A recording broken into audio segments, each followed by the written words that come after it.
ওইখানে তো দুইটাই এনিমি দেখা যাইতেছে, কাছে গিয়ে দেখি তো।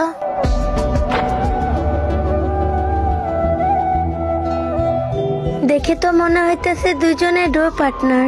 দেখছো আমি যে এখানে লুকায় লুকায় দেখতেছি, ওদের কোনো খেয়ালই নাই।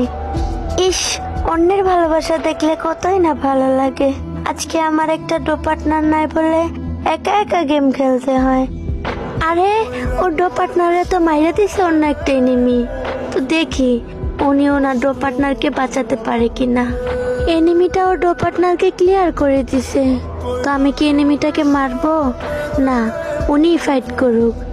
ওই তো এনিমিটাকে মাইরা দিছে। তো এখন ভাইয়াটা হয়তো ওর ডো পার্টনারকে রিভাইভ দিবে। আরে সেটে মত দিচ্ছে কেন? রিভাইভ দেয় না কেন? মনে হচ্ছে ওনার কাছে টোকেন নাই। চাই আমি ওনার সাথে টিম আপ করি। এ ভাইয়া টিম আপ করো, এই টিম আপ করো। এই তো টিম আপ করতেছে। এই নাও টোকেন, তোমার গার্লফ্রেন্ডকে রিভাইভ দাও। তো দোয়া করি তোমাদের ভালোবাসা যেন সারা জীবন থাকে। তো আমি জানি না তোমরা কে ছিলা, যদি আমার ভিডিওটা দেখতে পারো তাহলে একটা কমেন্ট করে যাও।